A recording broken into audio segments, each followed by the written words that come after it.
morning, children. In the last history lecture, we learned the second lesson, socialism in Europe and the Russian Revolution. From that, socialism in Europe we have learned in the last lecture. Today we are going to see the Russian Revolution. Before starting the Russian Revolution, we must know what the Russian Revolution is. Whatever the revolution took place in the month of October and in the month of February, what the events took place, they are called as the Russian Revolution. In the month of October in 1917, socialists took charge or the government in Russia. And in the month of February, monarchy was abolished from Russia. Here, but before that, how was the social and the political situation of Russia, that we are going to see. The Russian Empire in 1914.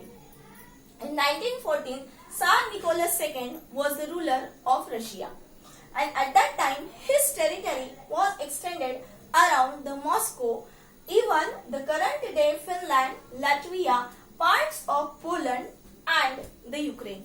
In this area, his monarchy was extended. Even from Pacific up till the central Russia, his monarchy was set up. How was the economy and society at that time? At that time in Russia, near about 85% of the people, whatever the population of Russia, from that 85% people are the peasants, and their lives are dependent on the agriculture. So if we will compare this along with the other European countries, there 40 to 50% of people are doing the agriculture. But in Russia, they are doing the agriculture 85%. Along with that, if we will see how was the factory life, as industrial revolution took place at that time, so the factory workers are also there. Factory workers are also divided into two groups. Some are the skilled person, those are doing the metal works. Even we can see the railway and the development in textile industries, they are emerging the workers. When these workers are divided, how they are divided? Even the women are the laborers.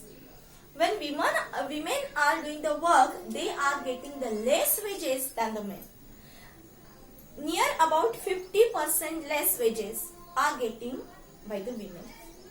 If the man is getting 100 rupees, suppose, so women will get the 50 rupees only. Means near about 50% difference is there at that time in the society. Along with that, workers are having the rights of the strike. Means if they are not satisfied with the rules of the factory owners, then they are getting on the strike. Means they stop the work in the factory. For that purpose, they get united at that time. Even in the countryside area, peasants are there. As we will see the workers in the urban area, in the rural area, there are the peasants or the farmers, we can say. So these farmers are getting influenced by the noble people. Actually, the land is cultivated by the peasants, but the ownership on the private lands, whatever the lands are there, more and more are the noble people. And these noble people are not getting popularized by the subjects or the people of the particular area, but because of the influence of the Tsar Nicholas. So here some peasants are in the opposition of nobles, and they want their land. Means even by force, the peasants want the land of the nobles.